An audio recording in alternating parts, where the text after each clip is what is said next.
Olá, bem-vindo a mais um Vai Dando Glória. Meu nome é Marcelo Lima e esta é a Palavra de Deus.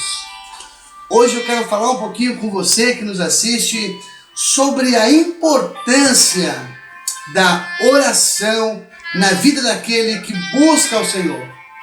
Não só a importância, mas a eficácia e o poder desse instrumento de comunicação do homem com Deus.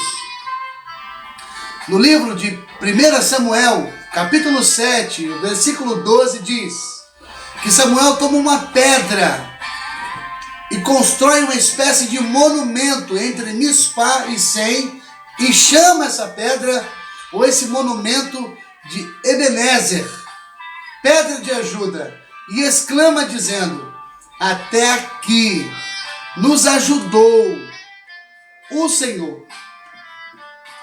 Antes de mais nada, deixa eu explicar para você quem é Samuel. Samuel é fruto de um milagre alcançado debaixo da oração, da súplica e da ação de graça. Paulo diz na sua carta aos Filipenses que em tudo deve ser conhecida as nossas orações diante de Deus, de maneira a não andarmos inquietos com nada, mas diante de Deus fazer conhecida as nossas petições pela oração, pela súplica, e isto com ação de graça. No capítulo 1 do livro de 1 Samuel, nós vemos Eucana e suas duas mulheres subindo para Siló para adorar e sacrificar ao Senhor, como era de costume fazê-lo anualmente.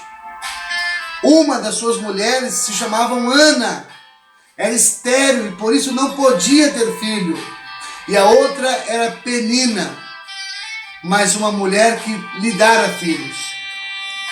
Essa Penina irritava de maneira exacerbada a Ana, por ela não possuir filhos. Então, ao chegar ao templo, angustiada e atribulada na sua alma, busca o Senhor, que ouve e atende a sua petição. Eu quero dizer que Deus tem ouvido o seu clamor, ouvido a sua oração. Deus chama Moisés e diz: Moisés, eu tenho visto, eu tenho ouvido o clamor do meu povo, e eu desci para livrá-los. Ana ora insistentemente, Deus concede a sua petição. Ela tem um filho, porque orou ao Senhor. E o seu filho é Samuel. Samuel cresce e se desenvolve na casa do Senhor como juiz, como profeta e como sacerdote de Deus. Em um tempo em que a casa do Senhor estava sendo corrompida por um sacerdote covarde que não tinha coragem de repreender o pecado de seus próprios filhos. Eli, por isso, é julgado e repreendido pelo Senhor, pois no capítulo 4 Deus levanta um profeta e o repreende. Mas olha aqui, ele coloca uma pedra entre Mispa e Sem e diz: até aqui nos ajudou o Senhor. O que havia acontecido para que ele erigisse ou erguesse um monumento ao Senhor?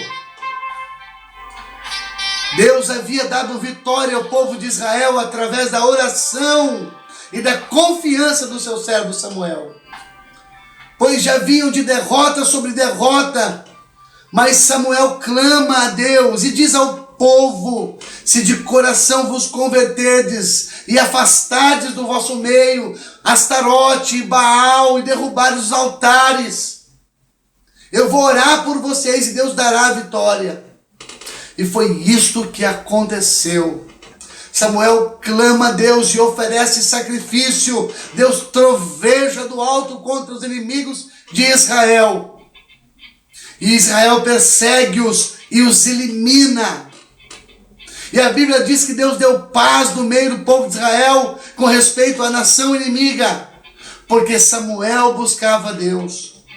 Mas eu quero dizer que não era a primeira vez que os filisteus se levantavam contra Israel, pois já lá na época dos juízes, algumas dezenas de anos antes, o povo havia feito o que era mal aos olhos do Senhor, e Deus entregou na mão dos filisteus.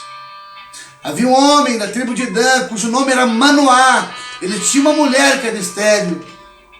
E quero imaginar que a esposa de Manoá, futura mãe de Sansão, assim como Ana, havia orado ao Senhor insistentemente para que esse vexame, essa vergonha, a ausência de filho saísse da sua vida.